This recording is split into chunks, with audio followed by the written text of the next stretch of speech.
The Beginning After the End. Volume 11. Capítulo 467. Divergência. P.O.V. Arthur Levin. Espera aí. Esforcei-me para abrir os olhos, mas mesmo quando consegui, mal conseguia enxergar. Apenas uma coisa estava clara. Mamãe. Ela era mais jovem, muito mais jovem, e o estresse dos anos difíceis vividos ainda não se refletia em seu rosto. Seu cabelo castanho avermelhado era mais espesso e a cor mais forte, sua pele mais suave, seus olhos mais brilhantes. Senti-me aquecer enquanto olhava para ela. Oi, pequeno Art, eu sou seu pai. Você sabe dizer. Papai. Querido, ele acabou de nascer. Meus olhos pequenos e tensos se arregalaram quando olhei para meu pai. Eu quase me esqueci de como ele era carismático, especialmente naquela época. Sua mandíbula quadrada ainda estava bem barbeada, destacando suas características juvenis, e seu cabelo, de cor marrom acinzentada, estava bem aparado. Uma sombra de memória, como se outra camada de minha mente estivesse trabalhando separadamente sob minha consciência, referiu-se às sobrancelhas dele como se estendesse bruscamente como duas espadas, fortes e ferozes, mas ao mesmo tempo caídas e gentis. Quando olhei para suas íris profundamente azuis, quase safira, molhadas de lágrimas, senti meus próprios olhos começarem a lacrimejar. Ondas de emoções complexas e conflitantes passaram por mim e eu desmoronei. Um grito selvagem e infantil saiu de minha boca e pulmões minúsculos. Doutor, há algo errado? Perguntou meu pai. Por que ele está chorando? O médico ignorou a preocupação do meu pai, dizendo: Os recém-nascidos devem chorar, senhor. Levin. Continue em repouso por alguns dias. Estarei disponível caso precisem de mim para qualquer coisa. Não estou entendendo. Esse momento marcou, ou marca, o primeiro dia da minha nova vida, não é mesmo? Não entendo, certamente eu não renasci, de novo? Senti que estava ficando com fome e cansado. Era difícil manter meus pensamentos em ordem. Eu só preciso descansar, comer, e então pensarei com mais clareza. Em algum lugar na parte de trás da minha cabeça, senti uma pressão que era fria, escura e reconfortante, mas intensa, vibrante e vigilante, mas não consegui trazer nada mais à tona da minha mente consciente do que apenas isso, enquanto me deixava levar por uma nuvem de fadiga, incerteza e anseios do corpo de um bebê. Eu gritava com o deleite de um bebê enquanto meu pai me balançava pelo seu quarto simples. Eu adorava tudo o que ele fazia, recompensando-o com risadas descontroladas e olhares de admiração. Parecia quase impossível manter a dissonância e a lógica racional de um adulto que já havia vivido meio século em duas vidas diferentes, mesmo antes de renascer novamente em meu próprio corpo infantil. As lembranças da época em que era um bebê repousavam de forma incompleta no topo da minha mente consciente, como óleo sobre a água, mas, desta vez, minha vida era diferente. Eu era diferente. Não tinha certeza do porquê, mas a atração de ser um recém-nascido era muito mais forte, como se fosse uma terceira camada sobre minha personalidade. Na verdade, sempre que deixava de me concentrar em quem eu era, aquele Arthur Levin que já havia vivido 20 anos, lutado contra foices e azuras e dominado todos os 4 elementos apenas para perdê-los antes de encontrar o éter, eu parecia afundar na superfície, vivendo minha vida exatamente como antes, sem pensamento ou esforço consciente. Da mesma forma que alguém pode percorrer caminhos comuns para chegar ao seu destino e descobrir que não se lembra da viagem. Houve um som de batida e uma dor inesperada em minha perna. Os instintos de um bebê sobrepujaram meus sentidos lógicos e comecei a chorar, alto e desesperado. Meu pai olhou em volta em pânico, puxando-me com força contra o peito e dando tapinhas nas minhas costas com força. Art, É só um arranhão, não precisa. Reynolds, O que você fez? A voz da mãe entrou na sala logo antes dela própria. Ela me arrancou dos braços do meu pai, encarando, e depois começou a mexer no meu arranhão. Ah, meu bebê! Seu pai machucou você. Está tudo bem, pequeno Art, está tudo bem. Sua mãe é uma curandeira, sabia? Ainda chorando, fui colocado na cama deles. Então, com um soluço que sacudiu meu corpo pequeno e macio, parei quando a luz começou a sair das mãos de mamãe. A luz banhou meu ferimento e o arranhão começou a desaparecer como se nunca tivesse existido. Esse momento foi minha primeira percepção de como a magia em Dikaten era diferente do que na Terra. Observar minha mãe curar o ferimento foi um trampolim para meu interesse em mana. Só que, agora, partículas roxas flutuavam pelo ar, quase como se estivessem investigando a luz. Elas dançaram dentro dela, girando em torno das mãos da minha mãe e rolando ao longo da minha pele. Éter! Eu disse, percebendo várias coisas ao mesmo tempo, mas esquecendo-me de manter minha postura de criança. Com licença, disse minha mãe com um sorriso bobo, beliscando meu nariz de leve. Viu só, está melhor.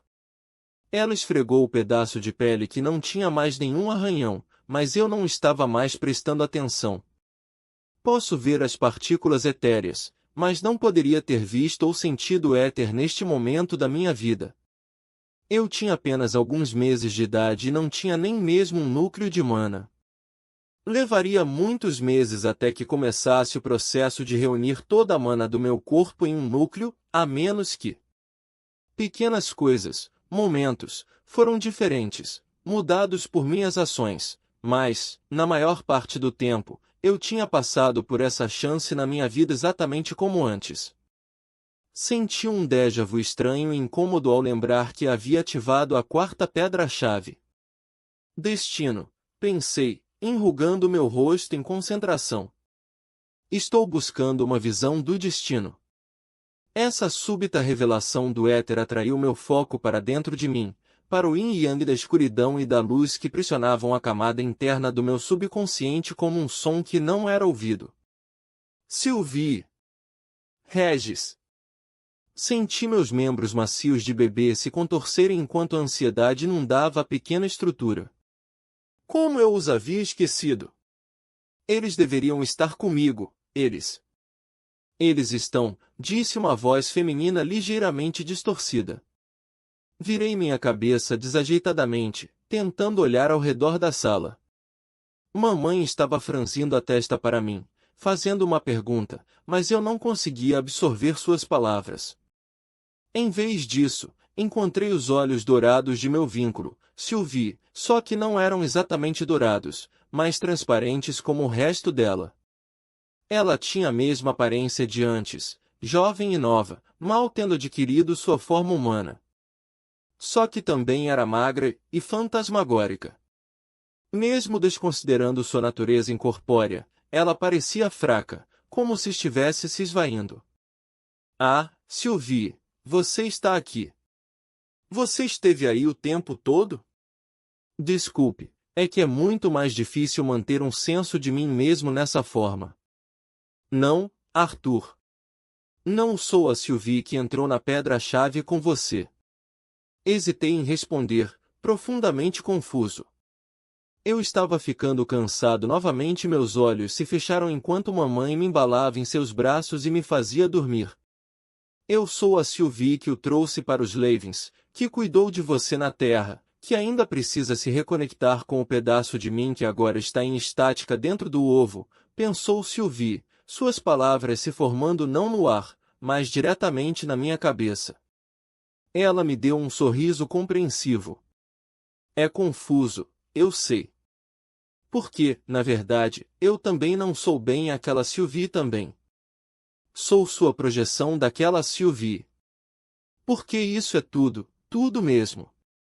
Você está projetando sua vida no reino da pedra-chave e a magia contida aqui permite que ela se desenvolva novamente enquanto você dorme, sonha. Minhas pálpebras se agitaram e senti meu corpo infantil relaxar. Mas, parece tão real. E se for verdade, bocejei e estiquei meus braços gordinhos. Como você saberia? Você não pode saber nada que eu não saiba. Então, embora eu tenha tentado evitar, adormeci novamente. Com um jorro de mana, o núcleo se formou em meu externo. A sensação foi ótima, muito além das palavras. Ao mesmo tempo, senti a adrenalina do sucesso por ter formado o núcleo pela primeira vez e a alegria sentimental de sentir um núcleo de mana sendo atraído pela mana em meu externo mais uma vez, algo que nunca pensei que aconteceria. Comecei a fechar os olhos para sentir meu núcleo de mana recém-formado, mas a lembrança do que aconteceu em seguida escapou da névoa do tempo que me engolia constantemente. Em vez disso, fiquei olhando para a casa semi-destruída, cujos escombros ainda choviam do céu. À distância, ouvi minha mãe gritar: Art! Ah, meu bebê! Você está bem? Todavia, meu foco estava em outra coisa. Não a sensação de mana recém-disponível que formigava na borda da minha consciência, mas as partículas ametistas de éter que haviam sido deslocadas pela força externa do meu despertar. Não apenas as mais próximas foram deslocadas, mas o éter além da esfera de destroços parecia estar se aproximando, quase como se estivesse curioso, como se o próprio éter estivesse vindo investigar. Mas por que o éter agiria dessa forma? Eu havia me esquecido de pensar em como poderia senti-lo, muito menos o que sua presença e suas ações sugeriam, pois meus últimos 2 anos foram engolidos pelo ritmo de reviver minha vida quando criança.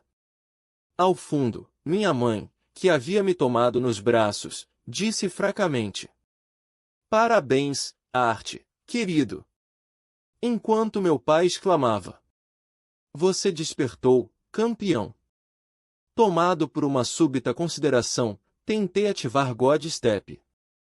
Não havia o brilho flamejante de uma runa divina, nenhuma sensação de éter inundando meu corpo de quase 3 anos, o que fazia sentido, eu não tinha um núcleo de éter ou runas divinas. Mesmo assim, no entanto, os caminhos etéreos se iluminaram vagamente diante dos meus olhos, piscando e desaparecendo rapidamente, como se eu estivesse vendo 2 imagens concorrentes do mundo, uma sobre a outra. Parei imediatamente de tentar canalizar éter, pois meu externo se contraiu dolorosamente. Art, querido, tem certeza de que está bem? Perguntou mamãe, com lágrimas nos olhos e linhas de preocupação enrugando sua pele lisa. Ao lado dela, completamente alheio, meu pai estava praticamente pulando dentro dos destroços. Meu filho é um gênio. Despertado antes dos 3 anos de idade. Isso não tem precedentes. Eu achava que era rápido, mas isso está em outro nível. Desculpe, mãe, estou bem, disse, resistindo à vontade de cravar os dedos em meu externo dolorido. Enquanto um vizinho corria para ver o que havia acontecido, eu alcancei meu pai, que me pegou com orgulho e me deixou descansar em seus braços. No conforto de seu invólucro protetor, olhei para a atmosfera ao redor da casa, observando como cada vez mais éter parecia se acumular, como vários vagalumes violetas. Parem! Eu disse, com uma onda de lembranças de vidas anteriores trazendo toda a minha mente para o presente. Olhei ao redor, realmente percebendo onde estava. Talvez fosse algo em minha voz, mas a caravana parou quando Durden puxou as rédeas do Skitters. Qual é o problema, Art? Meu pai perguntou, parecendo intrigado. Engoli pesadamente, ficando frustrado com tudo isso pela primeira vez. Foi enlouquecedor perceber que eu havia me perdido na fuga de simplesmente reviver minha vida passada. Um vento frio soprava das grandes montanhas enquanto nossa carroça puxada por Skitter seguia seu caminho em direção ao portão que nos levaria a Chirus. Eu tinha quase 4 anos, já havia sido apresentado aos chifres gêmeos e estávamos nos aproximando do momento mais decisivo da minha vida. Decisivo! O mundo zumbia dentro de minha cabeça como uma abelha presa. Por que só estou me lembrando disso agora? Estávamos quase chegando à emboscada dos bandidos, o momento que me levaria para longe de minha mãe e meu pai por anos, que me faria perder o nascimento de minha irmã. Olhei atentamente para meu pai e senti um nó crescendo em minha garganta. Eu não estava pronto para deixá-lo novamente, para perdê-lo. Não quando eu podia impedi-lo. Art, querido? Minha mãe disse, colocando a mão em minha bochecha e depois na lateral do meu pescoço.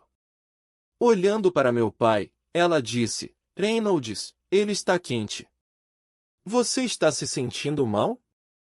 Perguntou meu pai, pulando a fileira de assentos para se aproximar. Você pode curá-lo, Alice? Não estou doente, disse por fim, embora certamente houvesse um sentimento de doença em minhas entranhas.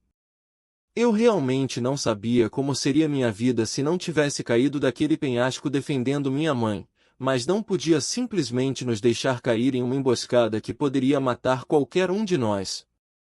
Não matou, é claro, exceto eu, de certa forma, mas quanto eu já havia mudado ao longo de minha vida. Os eventos haviam se desenrolado quase exatamente da mesma forma, mas e se fosse apenas o suficiente para causar alguma mudança sutil? E se, desta vez, os ferimentos que Ellen e papai sofrerem forem fatais? Eu me perguntei. Há uma emboscada à frente, expliquei em voz baixa. Precisamos ser cuidadosos. O quê? Perguntou meu pai, pego de surpresa. Durden e Adam trocaram um olhar, enquanto Angela Rose olhava ao nosso redor como se pudesse ver essa emboscada oculta. Jasmine colocou uma mão em meu ombro de forma protetora. Os olhos de Ellen se cravaram nos meus, buscando a verdade, antes de dizer, formação de proteção. Vamos prosseguir lentamente, com os feitiços apostos.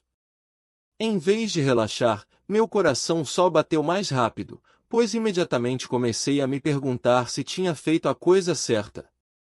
Pressionei o ponto claro e escuro atrás de meus olhos, mas senti apenas uma agitação fraca e amorfa. Dominado pelas emoções da forma física de uma criança de menos de 4 anos, eu não queria nada além do conforto de alguém que me assegurasse que estava tomando a decisão correta. Você não encontrará isso aqui. Minha cabeça girou e eu me vi olhando para a imagem jovem e fantasmagórica de Sylvie, que estava flutuando a alguns metros de altura, observando tudo o que acontecia com uma expressão melancólica. O que você quer dizer com isso? Ela deu uma pequena sacudida na cabeça, enviando uma onda através de seus cabelos loiros transparentes. Você está sozinho, Arthur. Talvez mais do que nunca. E essa será a parte mais difícil. Porque ninguém mais pode entender, ninguém pode guiá-lo. Você também terá que arcar sozinho com o peso das consequências. Esperei, esperando algo, mais. Uma afirmação ou expressão de positividade, ou a afirmação de que, na verdade, eu não estaria completamente sozinho, porque ela estava comigo, mas nenhuma gentileza desse tipo compensaria sua dura mensagem. Você não parece como você mesma. Claro que não, disse ela, aumentando o tom de sua voz. Eu sou eu, mas como você interpreta-o? Eu. Que foi deixado para trás depois que desisti de ser eu para que você pudesse continuar a ser você. Eu lhe contei o que aconteceu comigo. Talvez, ela fez uma pausa, pensando. Talvez eu seja um pouco mais eu do que isso, já que uma parte do meu verdadeiro eu está aqui com você. Mas você disse que eu estava sozinho. E você está, mas talvez não para sempre. Lembre-se disso. Não precisa ser para sempre. Meu rosto se fechou em incerteza. Estava me esforçando para entender suas palavras e meu olhar se desviava dela para procurar a emboscada iminente dos bandidos. Em uma dessas vezes, quando olhei para trás, ela havia desaparecido. A luta começou repentinamente. Fui rápido em apontar os 4 conjuradores e o líder, os chifres gêmeos os derrubaram com precisão especializada, uma luta muito mais limpa do que a da primeira vez. Ninguém ficou ferido. Depois da batalha, afastei-me da mamãe e caminhei até a beira da estrada. Sylvia estava lá fora, observando, ou assim eu pensava. Na verdade, eu não tinha como saber. Será que ela ainda me salvaria se simplesmente escorregasse e caísse, ou se eu mesmo pulasse do parapeito? Aproximei-me mais, respirando superficialmente.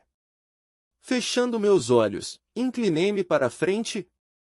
Uma mão forte agarrou meu braço e eu voltei à realidade. Ao me virar, fiquei cara a cara com meu pai, que me pegou e me colocou em seu ombro. Voa, cuidado aí, Art.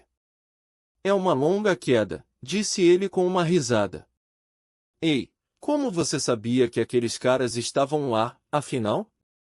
Engoli, olhando para trás, para a floresta lá embaixo. Eu não sei. Acho que apenas o senti. Ele riu novamente. Ele diz que apenas o sentiu. Eu já lhes disse uma vez, e vou lhes dizer 1000 vezes, meu filho é um gênio, disseram Ada e Angela Rose ao mesmo tempo, com um tom levemente provocador. Todos nós voltamos para a carroça e Durden fez os skitters andarem com um leve estalar nas rédeas. Minha mãe me puxou para perto e eu apoiei minha cabeça em seu ombro. Ela está grávida agora, percebi, o conhecimento confuso, como um fato parcialmente lembrado. Papai nunca se machucou, então não me disse para correr com ela ou que ela está carregando outro bebê. Minha irmã, embora ainda não saibam disso. Ele franzia a testa. Era difícil manter esses fatos em ordem, mas talvez fosse apenas porque estava muito cansado. Um dos problemas de ter o corpo de uma criança de 3 anos, pensei, deixando meus olhos fechados. Para um corpo tão pequeno, ele precisa de muito descanso. A última coisa que senti foram os dedos da mamãe passando pelos meus cabelos castanhos. Os dias se transformaram em semanas, meses e anos. Shiruz era incrível. Tive os melhores tutores e eles me prepararam completamente para entrar na Academia Shiruz, o que fiz aos 12 anos de idade, quando meu núcleo já estava vermelho claro. Minhas lembranças de minha vida passada como Rei Grey continuavam a desaparecer, mas tudo bem. Ficou cada vez mais fácil ser apenas Arthur Levin, um ampliador bielementar e também um desviante de raios. Às vezes, eu me arrependia de não ter me tornado um mago trielementar ou até quadrielementar, mas sabia que isso era bobagem. Ninguém poderia se tornar adepto da utilização de todos os 4 elementos. Ainda assim, havia momentos em que flashes de minha vida na Terra apareciam e eu me lembrava do que, e sentia que havia mais que eu poderia ter feito. Até ajudei minha irmã mais nova, Eli, a despertar cedo. Não tão cedo quanto eu, mas papai disse que nem todo mundo pode ser um prodígio geracional. Mamãe lhe deu uma palmada, e Eli fez beicinho por dias. Tentei ajudar a garota com quem morávamos também, mas Lilia não conseguia controlar a mana. Não era de surpreender, eu acho, já que a mãe e o pai dela também não eram magos, mas isso me fez lembrar que havia algumas coisas que eu não podia fazer. Uma boa lição para um garoto de 12 anos, pensei. Você parece nervoso, disse papai enquanto lutávamos nos dias que antecediam o início do meu primeiro período na academia. Estávamos atrás da residência dos Eustia, para a qual eles tiveram a gentileza de nos convidar. É natural, Art, mas, embora esses outros garotos possam ser mais velhos, muitos deles não serão mais talentosos. Não estou nervoso. Insisti, avançando e golpeando minha espada de madeira de treino em sua canela. Quando ele se esquivou, eu a trouxe ao redor e através do meu corpo, mirando em suas costelas no lado oposto. Ele mal conseguiu colocar sua própria arma no lugar. Eu ainda sou um mago há tanto tempo quanto eles. Talvez até mais. Ele defendeu um golpe e eu me estendi demais, avançando demais e expondo meu flanco. Com uma risada, ele atacou minha posição aberta. Pulei para frente para evitar seu golpe e voltei a ficar de pé, de frente para ele. Eu despertei mais jovem do que qualquer outra pessoa jamais despertou. Não seja arrogante, advertiu ele, embora não conseguisse esconder o orgulho óbvio em seus lábios trêmulos, mandíbula flexionada e olhos brilhantes. Lembre-se, não deixe que os nobres e a realeza o pressionem, mas também não comece brigas. Pegando minha arma com as duas mãos, dei um impulso para frente e soltei um geyser de vapor, pegando o papai desprevenido. Ele cambaleou para trás, tossindo e pigarreando, com a pele do rosto levemente vermelha por causa do calor. Mas certificar-se de acabar com ele se alguém for estúpido o suficiente para lutar comigo. Acrescentei, repetindo o conselho que ele havia me dado muitas vezes antes. Ele acenou, tentando recuperar o fôlego. Isso é, certo, ele acabou tossindo. Ok, isso é o suficiente por hoje. Seu tutor deve chegar em breve. Não pude evitar o revirar dos olhos. Qual é, hoje? Estou pronto. Eu me animei. Deixe-me ir com você até a casa de leilões. Não estarei em casa com tanta frequência quando o período letivo começar, e quero passar meu tempo com você. Não ouvir outra aula sobre a teoria da manipulação de mana, eu me arrastei quando as sobrancelhas levemente úmidas do meu pai se ergueram em seu rosto vermelho. Está bem, disse, desistindo de meu esforço sem convicção para escapar das aulas, com a cabeça baixa. Uma mão calejada me deu um tapinha. Talvez sua mãe possa levá-lo até lá depois das aulas. E do jantar? Olhei para cima com gratidão. O nariz do papai se enrugou. E de um banho? Pensei muito nesse momento quando o semestre começou e fui puxado para a vida acadêmica. Foi difícil lá. Eu era um bom lutador e forte para minha idade, mas o talento prodigioso que havia demonstrado quando criança desapareceu com as lembranças da minha última vida. Mesmo assim, não foi tão ruim. Era muito mais fácil ser apenas uma criança e não ter todas essas coisas sobre a terra e sobre ser um rei presas em minha cabeça. Entretanto, sim, a academia Shirus ainda era difícil. Pensei nas lições que papai me ensinou sempre que as pessoas tentavam implicar comigo por ser tão jovem. Isso acontecia muito, especialmente com os jovens nobres, que eram todos horríveis. Até os príncipes e princesas de Sapien e Elenoir foram para lá, embora eu tenha ficado bem longe do caminho deles. Ainda assim, quase nenhum deles conseguia manipular dois elementos diferentes, muito menos um desviante, e a diretora era muito simpática, embora um pouco intimidadora. Era uma pena que eu tenha que ficar preso com tantos deles em minha primeira viagem de campo, quando minha aula de mecânica de combate em equipe 1 foi levada a uma masmorra de verdade na clareira das bestas, a cripta da viúva. Muito bem, todos estão prontos? Perguntou nossa professora, uma mulher intensa chamada Vanessa Glory. Então vamos entrar. Preparem-se, quando entrarmos, vai estar frio. Ela passou pela entrada, que parecia ser uma escada estreita que levava à escuridão. Em uma fila única, todos nós começamos a descer as escadas. A temperatura caía sensivelmente a cada passo que dávamos. Mas que porra é essa? Não imaginei que estaria tão frio. Disse um garoto chamado Roland com os dentes batendo. Proteja-se com mana, seu idiota. Ouvi Clive, o vice-presidente do conselho estudantil, dizer por trás. Estava muito escuro para ver algo mais do que o contorno vago de cada pessoa.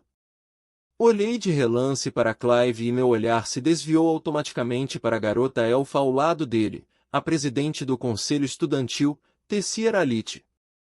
Ela não me viu olhando, mas Clive viu. Ele fez uma careta e eu desviei o olhar, sentindo meu pescoço esquentar.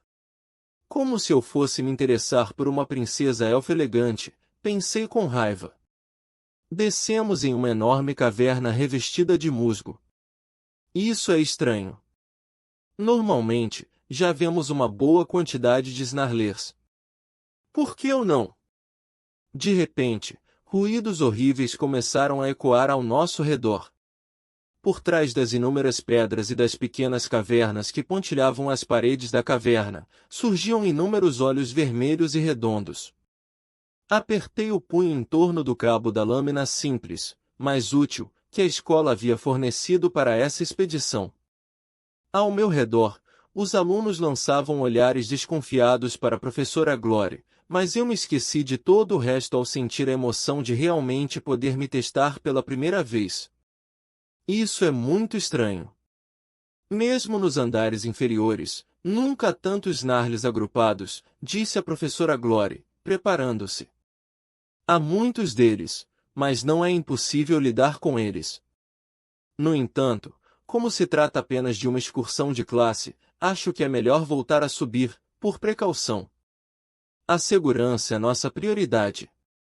Contudo, quando a professora Glory começou a conduzir todos lentamente de volta para as escadas, uma bola de fogo passou voando por ela. A bola de fogo explodiu e 6 das bestas de mana, conhecidas como Snarlers, foram arremessadas em direções diferentes. Seus corpos fumegantes, cada um com cerca de 1,80 m de altura, com peitos e braços densamente musculosos e pernas curtas e arqueadas, estavam imóveis. Viram? Zombou um nobre sarcástico chamado Lucas Vicks, brandindo seu cajado. Esses bichinhos nojentos são fracos. Professora, não me diga que você nos trouxe aqui só para voltar. Até mesmo um pequeno feitiço de fogo foi suficiente para matar 6 deles.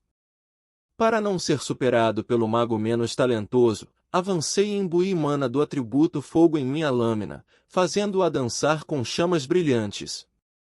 A espada flamejante abriu um arco brilhante na caverna mal iluminada, atingindo a grossa camada de pelo cinza de uma das criaturas feias, que ardia em chamas e exalava um fedor horrível.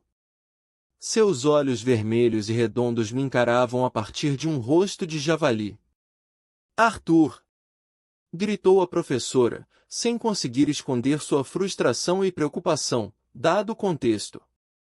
Droga, vocês dois! Todos, dividam-se em suas equipes e ocupem diferentes partes do piso. Não queremos que ocorra nenhum fogo amigo aqui. E Lucas, Arthur, se algum de vocês fizer algo assim novamente, haverá consequências. A professora Glory lançou um olhar ameaçador para nós dois. Assenti com a cabeça, sentindo minhas bochechas queimarem. Príncipe Curtis, pegue sua equipe e vá para o lado esquerdo da caverna. Princesa Tessia, leve sua equipe para a direita da caverna e mantenha sua posição. A última equipe, comigo. Ficarei de olho em vocês o tempo todo, mas fiquem atentos e não subestimem os Snarlers, especialmente nessa quantidade. Com isso, a professora Glory fez sinal para que as equipes avançassem. Roland, quero que você seja a vanguarda, já que você é o melhor a queima-roupa, ordenou a princesa Eralite, com sua voz ecoando por toda a caverna. Clive e Owen, se posicionem atrás dele, à esquerda e à direita, e certifiquem-se de que ele esteja coberto. Lucas, fique no centro, atrás de Roland e entre Clive e Owen. Estamos indo para a posição diamante que aprendemos na aula. Eu, é claro, estava com a professora, já que nenhum dos membros da realeza tinha utilidade para alguém que não fosse de uma família nobre, nem mesmo um mago bi-elemental. A batalha foi intensa, e a professora Glory nos manteve em uma rédea mais curta do que as outras equipes, mas enquanto eu girava e me esquivava, minha lâmina brilhando, o relâmpago imbuindo meus músculos para balançá-la ainda mais rápido, eu caí em um ritmo de massacre. E o fato é que eu era bom nisso. E me senti bem. Eu queria mais, aquela sensação de poder. Eu queria me tornar um aventureiro desde pequeno, mas naquele momento eu realmente soube que seguiria os passos de meu pai. Isso é ótimo! Nesse momento, houve um estalo vindo de cima e um enorme pico de gelo se chocou contra o chão ao meu lado. Fui jogado para fora e tive que me envolver em um escudo de mana do atributo água para evitar o enxame de Snarlers que aproveitaram a chance para me atacar. A professora Glória avançou com suas duas espadas gigantes, uma em cada mão, cortando várias feras de mana a cada golpe. Ela não viu as duas monstruosidades aladas descendo do teto até que uma delas agarrou pelo ombro. Aquilo a levantou e a jogou para longe como uma boneca de pano. Não pude fazer nada quando a segunda criatura, algo parecido com os Snarlers, mas 2 vezes maior e com asas largas, se inclinou em minha direção. Cada um de seus membros dianteiros tinha 4 garras longas e afiadas que brilhavam de forma ameaçadora à medida que se aproximavam. Minha barreira se desfez como papel de seda, e as garras se cravaram em mim. Fechei os olhos, incapaz de entender o que estava acontecendo.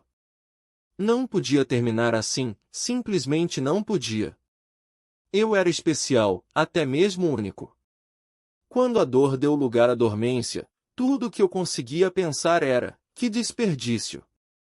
Tudo ficou preto. Então, dentro da escuridão, um pouco de luz distante. A luz no fim do túnel, pensei, ainda não estando ciente do fato de que eu não deveria mais estar pensando. A luz ficou mais próxima, mais brilhante, então, como se estivesse olhando por uma janela embaçada, tudo ao meu redor se transformou em um borrão brilhante, forçando-me a fechar os olhos, apesar de ter certeza de que já estavam fechados. Sons indiscerníveis invadiram meus ouvidos, deixando-me tonto. Quando tentei falar, as palavras saíram como um grito. A cacofonia de sons indistinguíveis foi se suavizando lentamente, e ouvi uma voz abafada. Parabéns, senhor e senhora, ele é um menino saudável.